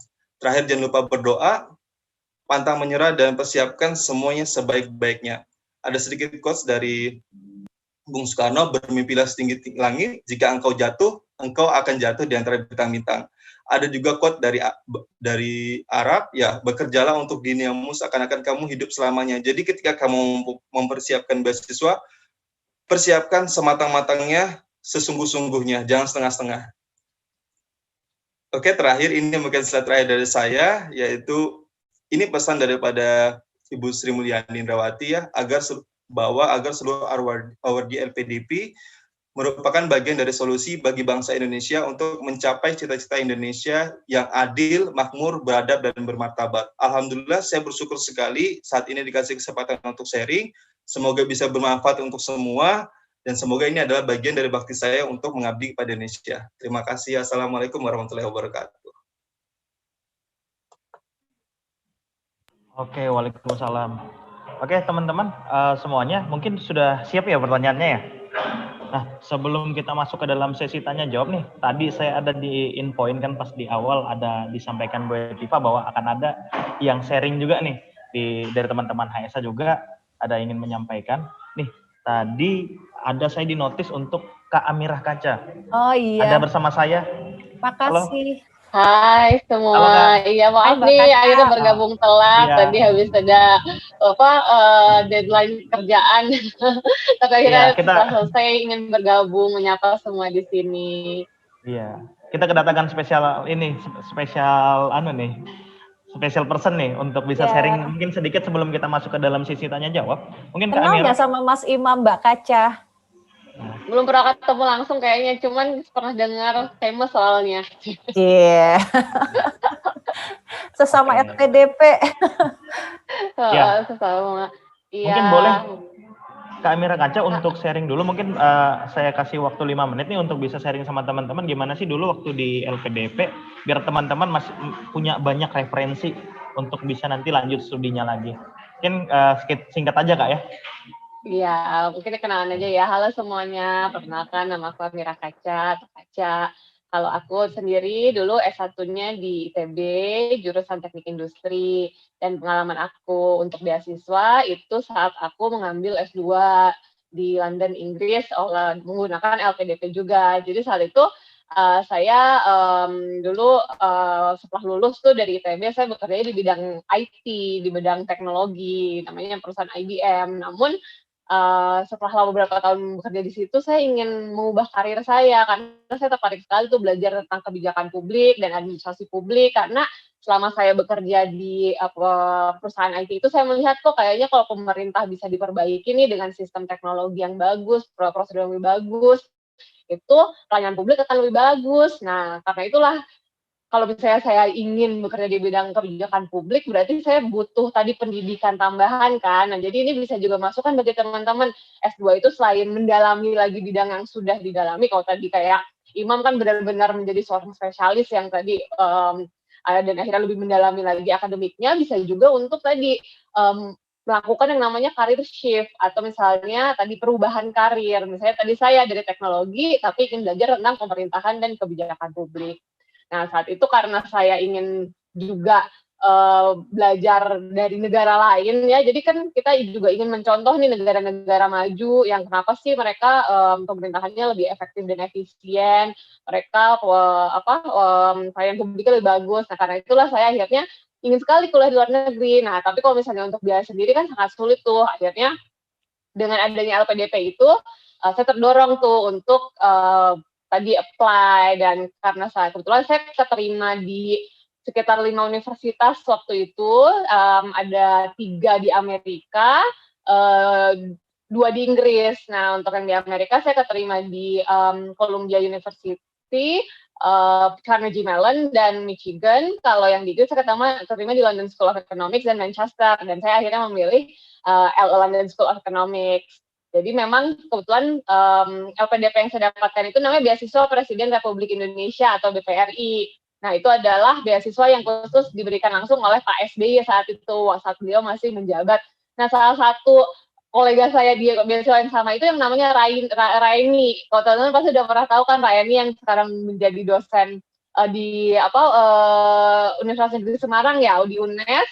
Nah, beliau kan sempat sangat terkenal ya karena waktu pas menjadi cum laude dan lulus dengan nilai sempurna, beliau diantar oleh bapaknya yang tukang beca, dan itu akhirnya membuat dia mendapatkan beasiswa sampai ke S3, dan kebetulan karena kami mendapatkan beasiswa yang sama, jadinya saya belajar banyak tuh dari Raini, dan kebetulan di batch yang saya itu memang khusus dipilih memang orang-orang yang dianggap memiliki kontribusi yang unik untuk negara ini. Jadi mulai dari ada pilot pesawat jet di TNI, sampai dengan pianis, sampai dengan ada yang ekonom, ada yang bisnis, ada yang macam-macam lah pokoknya, dengan berbagai macam latar belakang itu dikumpulkan menjadi 100 orang untuk beasiswa Presiden Republik Indonesia.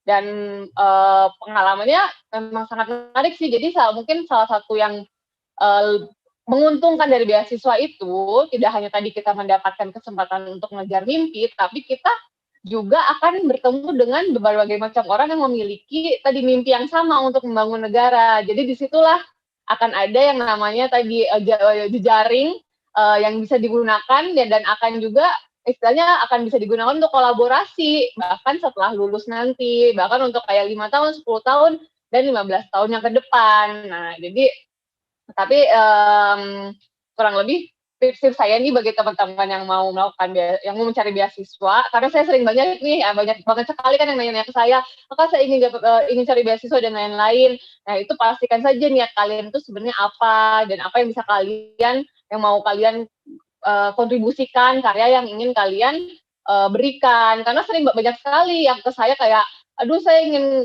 kuliah karena kayaknya enak deh bisa jalan-jalan ke luar negeri, atau tinggal di luar negeri, atau misalnya saya ingin kuliah karena kayaknya belum siap kerja deh, masih ingin jadi mahasiswa karena jadi mahasiswa kayaknya lebih santai atau apa, atau misalnya saya ingin milih tapi karena saya cuma ingin nyobain tinggal di New York atau nyobain tinggal di Paris.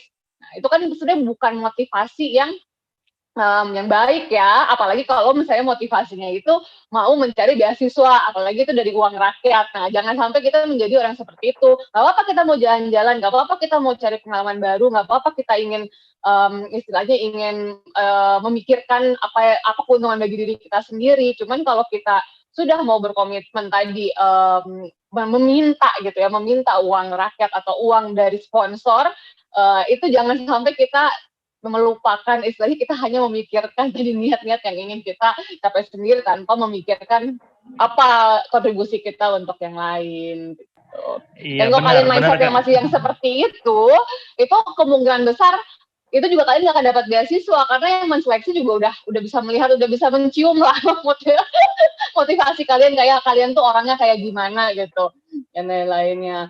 Makanya tadi ada yang nanya juga kan, kayak kalau kerja volunteer bagus gak sih? Ya bagus, karena dengan kamu berdedikasi misalnya 2 tahun jadi volunteer, itu kan nggak mungkin kan kalian bohong gitu, kalian jadi orang yang tadi misalnya selfish atau apa. Jadi kadang-kadang profil kita itu tadi selain memiliki memang niat yang baik dulu, nanti profil kita bisa dibuat lebih kuat lagi dengan bukti-bukti bahwa kita memang personality yang cocok untuk mendapatkan beasiswa gitu. Itu sih mungkin sharing-sharing dari saya.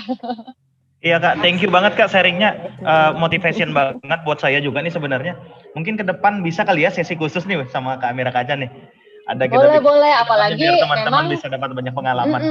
Apalagi kalau misalnya luar negeri, memang kadang-kadang lebih membingungkan ya, karena kan istilahnya mereka kulturnya tuh beda, terus kita nggak tahu kita bagaimana cara menulis yang istilahnya cara pandangnya sama gak sih dengan orang yang tadi mau menerima kita. Jadi kalau misalnya ada teman-teman yang khusus nih mau ke apply beasiswanya atau apply universitasnya ke luar negeri, bisa Silahkan, juga nanti ada mentor tuh. Iya, bisa nanti saya sharing-sharing dengan saya gitu.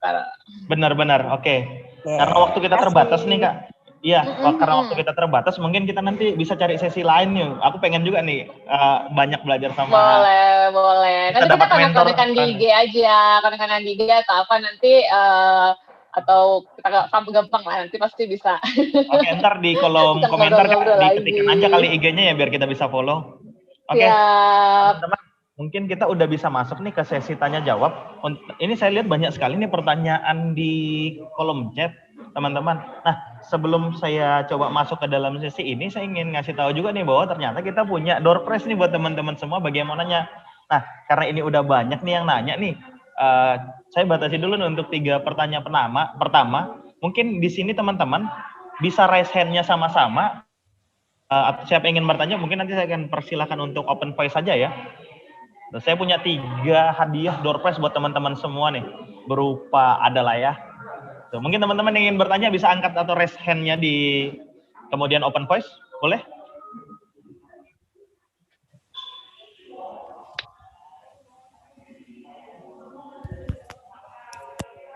Oke, ini udah ada nih. Gimana teman-teman? Ayo silahkan, siapa? Ya.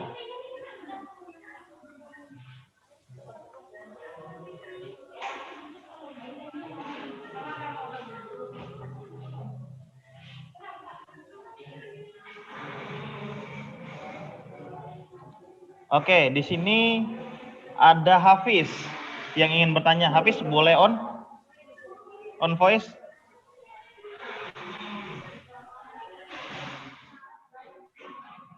Oke, nampaknya belum nih. Oke, teman-teman, karena di sini mungkin malu-malu kali saya akan bacakan yang pertama nih.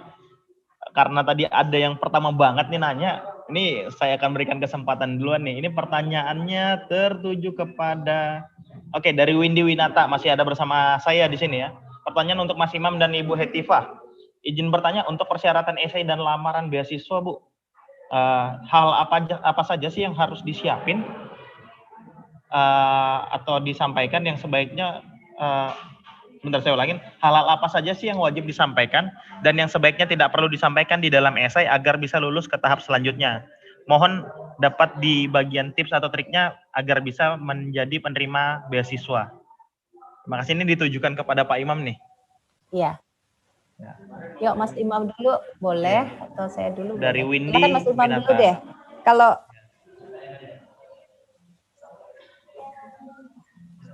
Saya dulu, Ibu. boleh. Oh iya, Ini yang makasih. jagoannya nih.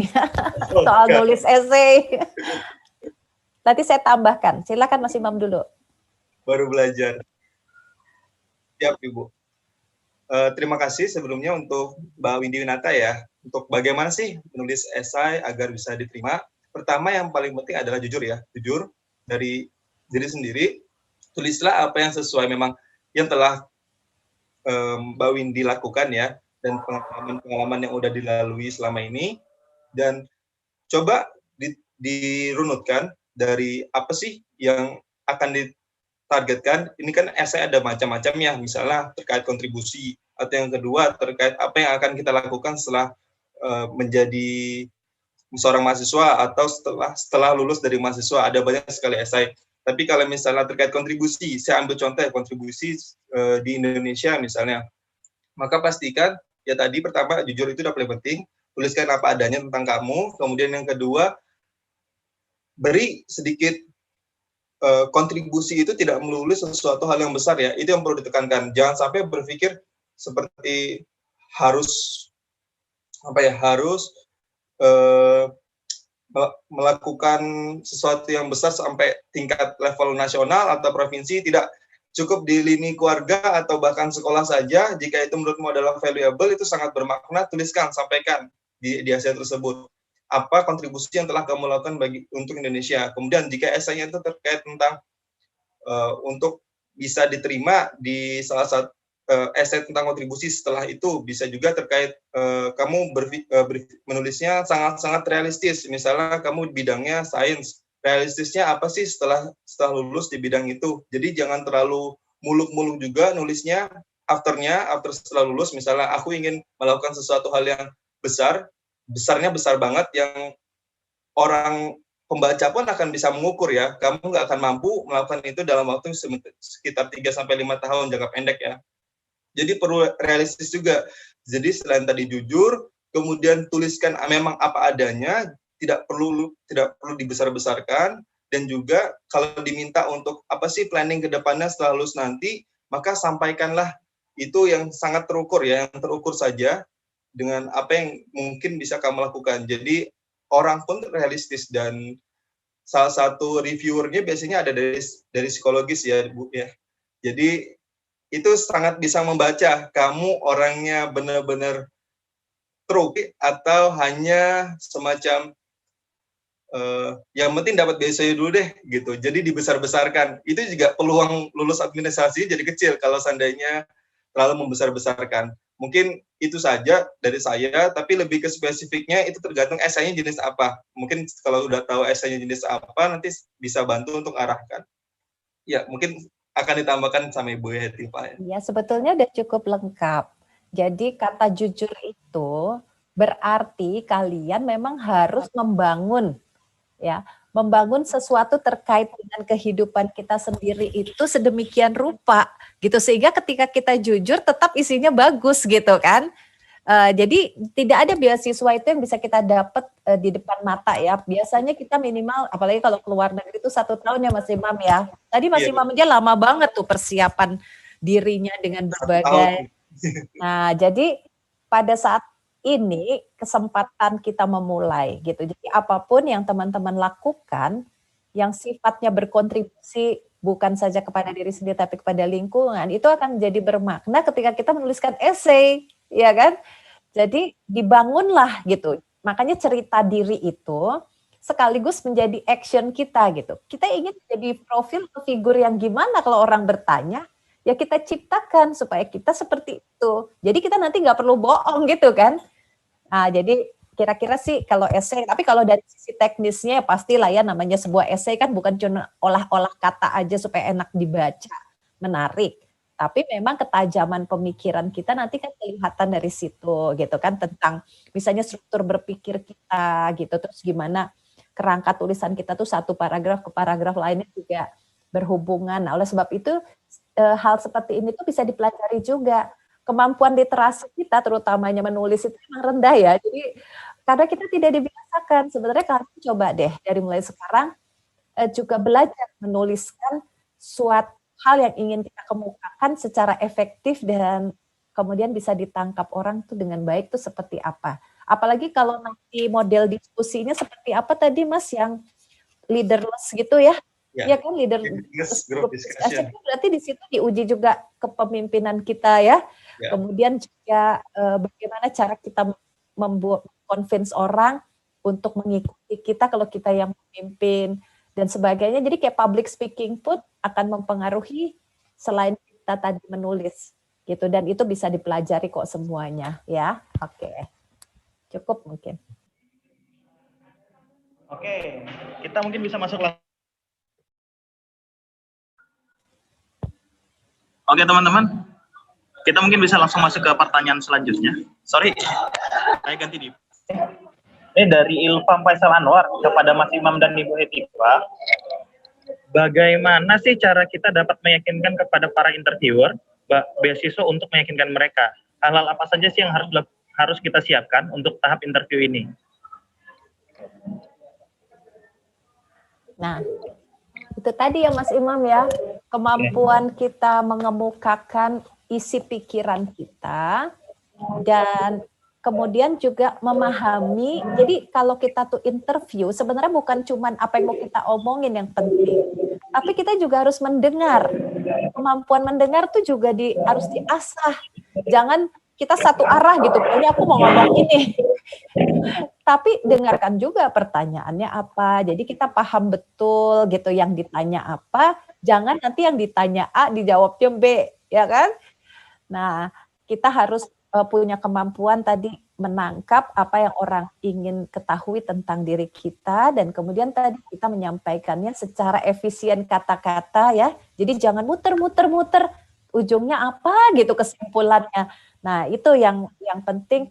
Tentu saja memang kepercayaan diri itu sangat mempengaruhi ya. Maksudnya kalau kita tadi yakin bahwa hal-hal yang ada di diri kita itu layak didengar orang, biasanya kita juga pede gitu. Tapi kalau dari awal-awal tuh kita merasa kurang percaya diri dan minder, nanti waktu diwawancara juga kelihatan gitu. Nah, oleh sebab itu kemampuan kita berorganisasi itu mengasah sebenarnya. Karena kalau kalian di organisasi itu tadi dilatih dengar, dilatih berbicara. Nanti soal isinya sih tadi tergantung kepada apa yang kita miliki. Sebenarnya tadi jujur aja kan kuncinya juga ya. Nanti orang tahu kok kalau kita bohong kelihatan juga dari mata kita kan, kita besar-besarkan apa yang tidak kita lakukan dan sebagainya. Jadi saya kira soal rencana hidup dan sebagainya pasti biasanya kan juga kita harus tadi yang saya bilang buat semacam cerita diri kayak motivation letter dan essay untuk diri kita sendiri. Kita bikin dari sebelum kita diwawancara. Jadi kalau diwawancara tuh kayak udah lancar karena kita juga udah menuliskannya sendiri, kita membacanya berulang-ulang, kemudian kita asah lagi gitu kan. Nah, itu. Jadi intinya tuh kalau ada persiapan bagus, pasti nanti juga lebih lancar. Tapi kalau kita tuh instan ya, walaupun kita ngerasa akan wawancara, yang ditanya juga apa yang udah kita tahu, itu beda. Gitu. Gimana Mas Imam? Ada Oke. Kita lanjut ke pertanyaan selanjutnya ya. Ya. Mas Imam mau nambahin? Iya, sepakat. Oh ya, kalau saya sama Ibu, sebenarnya tadi poinnya adalah jujur. Apa yang kita tulis di essay nanti memang bakal keluar. Jadi kalau itu emang kita tulis sejujur-jujurnya, ketika ditanya, otomatis kita akan lebih lancar dan lebih meyakinkan. Sedikit cerita, waktu saya wawancara di LPDP, mungkin itu hanya 15 menit saya ditanyain, selebihnya 15 menit sisa justru interviewer yang cerita. Karena udah seperti klop dan percaya dan oke, lanjut. Ya. Terima kasih. Oke.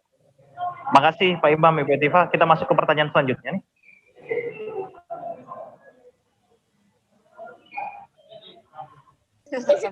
Oke, dari operator gimana?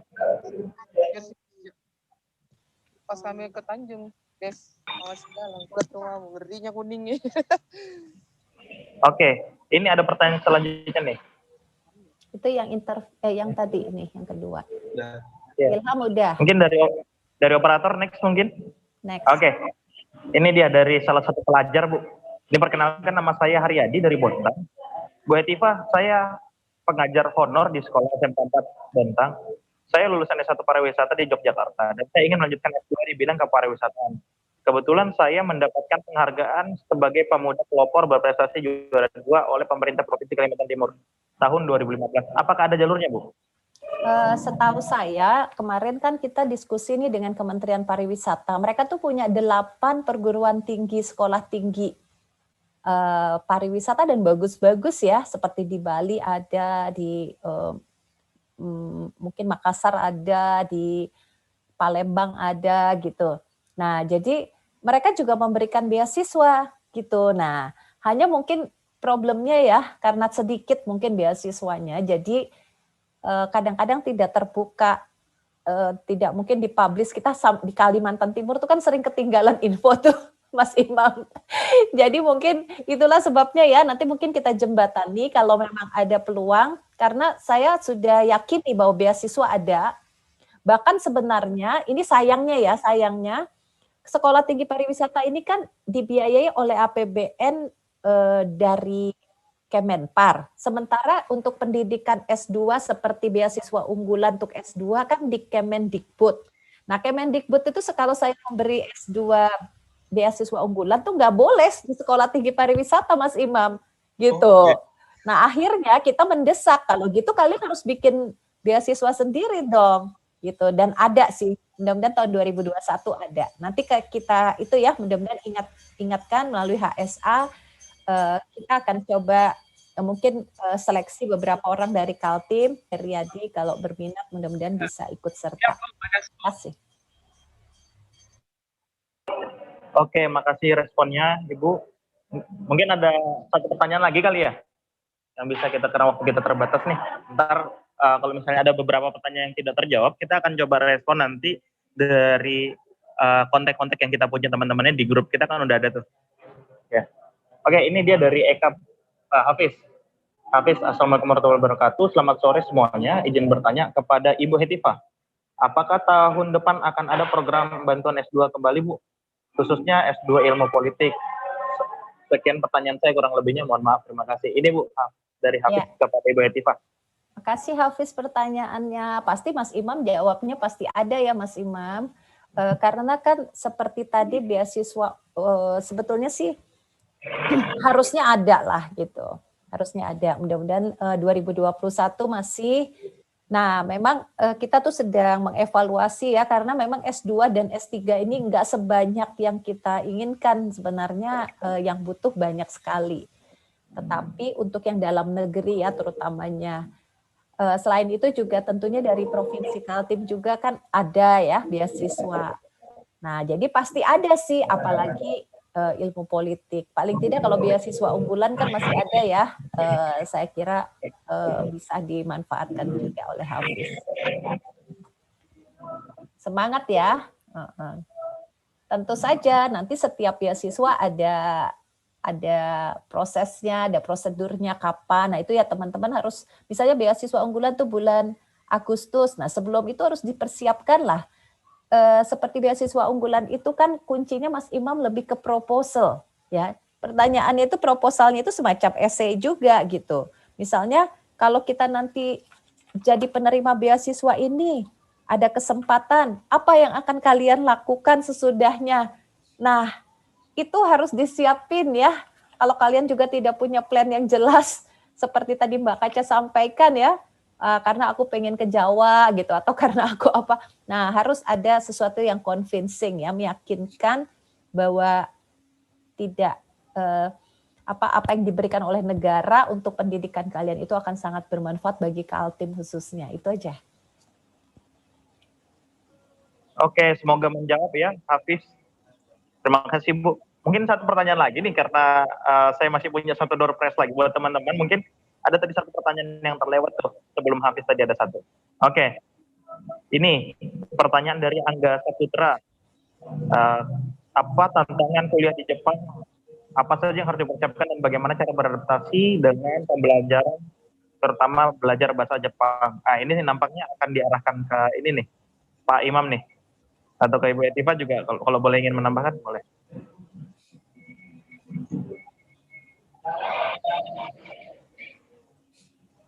Ya, terima kasih. Untuk Mas Angga ya, Mas Angga Saputra ya, kuliah, mungkin saya cerita lebih ke teman-teman saya yang dapat beasiswa di Jepang ya, udah dapat. Untuk pertama, kalau misalnya di Jepang biasanya sebelum umumnya kita mesti punya, kalau di sains ya, saya cerita di sains, saya mungkin mohon maaf kalau salah kalau di bidang sosialnya. Kalau di sains kita perlu ada profesor atau dokternya dulu yang mau menerima kita di lab mana. Jadi pastikan sebelum kita mau kuliah di Jepang, selain persiapan dasarnya yaitu bahasanya, kita harus coba kontak, boleh via email. Saya dulu juga menggunakan email dan alhamdulillah welcome kok orang-orang Jepang dan mau membalas email kita meskipun kita jatuhnya mungkin hanya student ya, hanya mahasiswa biasa gitu. Ketika nanti udah kontak, coba cerita maksud dan tujuannya, dan jika tanggapannya positif dan memang lagi ada posisi, biasanya kalau di sana kan labnya terbatas ya, ada jumlah orang yang boleh bekerja di dalam satu lab. Jadi kayak memang ada posisi, biasanya nanti profesornya akan mempersilahkan. Yang kita butuhkan sebenarnya adalah untuk daftar di Jepang, salah satunya itu letter of recommendation tadi. Kita butuh rekomendasi. Sebenarnya nggak hanya di Jepang ya, di Indonesia pun di berbagai beasiswa kita tuh butuh rekomendasi. Biasanya kalau misalnya buat ke S1 berarti dari guru, kalau ke S2 berarti dari dosen ya, dosen pembimbing, atau kalau udah bekerja dari atasannya. Jadi tetap butuh rekomendasi. Siapapun itu pasti para penyedia atau sponsor beasiswa mau tahu siapa sih anak yang mau dikasih dana ini, apakah benar akan berpotensi bagus gitu dengan adanya bukti rekomendasi tersebut. Dan dari Jepang sendiri juga mereka sebenarnya welcome aja menerima setiap siswa atau student yang mau ke Jepang. Apalagi Indonesia sama Jepang ini sepertinya cukup bagus ya kerjasamanya. Banyak sekali mahasiswa kita yang bisa lanjut di Jepang. Namun yaitu memastikan bahwa nanti ketika sampai di Jepang ada wadahnya tadi, yaitu misalnya kalau dari bidang sains ada profesor atau lab yang mau menampung. Terus yang kedua, biasanya sih memang kalau untuk S2 maupun S3 memang ada kelas internasional, tapi tetap disarankan untuk bisa belajar atau les bahasa Jepang untuk kehidupan sehari-hari. Dua itu sih paling penting ya, di luar daripada tadi persyaratan aplikasi itu mesti dipersiapkan sebaik-baiknya, termasuk tadi esai-esainya. Biasanya juga akan diminta terkait rencana penelitian, jadi itu perlu dipersiapkan dengan matang. Itu bisa dikontak ya dengan profesornya bagaimana ke depannya gitu, itu bisa dibicarakan. Saja mungkin dari saya. Terima kasih. Oke, terima kasih Pak Imam. Oke teman-teman, karena waktu kita terbatas nih ya, sebenarnya pengen juga nih saya tanya-tanya ini sama Pak Imam dan Ibu Hetipa, cuman waktunya nih kan kurang bersahabat yang kali ini ya, karena waktu kita terbatas teman-teman semua, mungkin kita bakal cari sesi lain nih. Nah, untuk hari ini kita cukupkan dulu ya, beberapa pertanyaan tadi saya lihat banyak yang masuk, nanti bakal kita tanyakan langsung ke Pak Imam dan Ibu Hetipa, dan kita akan forward ke dalam grup yang udah kita buat. Gitu bisa ya teman-teman ya. Oke. Iya. Nah, mungkin Mbak kemudian Kaca kalau pengalaman yang tadi itu soalnya penting sekali ya. Di sini juga ada Mr. Udin nih, guru bahasa Inggris saya lihat. Nah, pasti kemampuan bahasa itu kan nggak bisa diasah sebentar ya teman-teman ya. Jadi tidak ada istilah kata terlambat ya Mr. Udin ya. Kita harus belajar bahasa Inggris. Itu kayaknya kita harus belajar sedini mungkin. Gitu. Selain soal bahasa ya itu tadi. Jadi nanti kita cari waktu lagi deh ya. Kayaknya banyak banget nih kesempatan untuk. Iya benar. Itu bahasa penting banget, baik bahasa Inggris. Bahkan kalau saya ke Jepang juga kan harus bisa bahasa Inggrisnya bagus juga dong. Jangan belajar bahasa Inggris cuma buat tes atau IELTS aja, tapi benar-benar memahami dan menggunakan bahasanya. Oh iya, udah tahu kan kalau kita juga ada kursus bahasa Inggris ya, program HSA kemarin. Nah, Mr. Udin juga banyak bikin kegiatan, silakan diikuti. Pokoknya nggak akan rugi deh kalau kita belajar bahasa. Dan sama yang paling penting juga nih satu lagi nih, harus open minded, karena kita mau kuliah di luar daerah kita, pasti akan ada culture shock, pasti ada tabiat-tabiat yang berbeda di tempat tersebut. Jadi jangan sampai kita tidak mau menerima perbedaan, dan karena kalau misalnya kita tidak open minded akan shock dan kita akan judgement kok di kulturan ini kayak gini sih, kok di sini nggak kayak gini, nggak kayak di tempat saya. Nah kalau kita nggak bisa menerima bergabung ke kultur di tempat baru, nah kita nggak akan bisa efektif tuh belajarnya, karena pembelajaran kan nggak cuma hanya akademisnya nih, tapi pembelajaran gimana kita bisa tadi get along dengan orang yang berbeda, berkenalan dengan orang yang berbeda juga. Ya, tuh mantap dah pokoknya. Siap ya semuanya. Boleh Mas Riko? Oh iya. Mas Riko. Mas Udin, ayo dong 1-2 menit deh, nggak apa-apa deh sharing nih. Oke, Assalamualaikum warahmatullahi wabarakatuh. Selamat sore, salam sejahtera. Terima kasih. Perkenalkan saya Ahmad Bahrudin, guru bahasa Inggris di SMA Negeri 12 Kabupaten Berau. Ya, lumayan sekitar 600 km dari ibu kota provinsi Kalimantan Timur, Samarinda. Gini Mas Riko, saya jadi kepingin kembali ke 25 tahun lagi. Alhamdulillah, saya sudah menyelesaikan pendidikan tertinggi di Teknologi Pembelajaran Universitas Negeri Malang, jurusan Teknologi Pembelajaran. Nah, yang ingin saya tanyakan sama Bu Hetipa juga, apakah ada semacam fasilitas dari LPDB untuk special workshop atau course non-gelar? Ya, bagaimanapun juga saya masih memiliki mimpi untuk bisa meningkatkan kualitas ini menarik. Agar nanti bisa lebih banyak memberi lagi.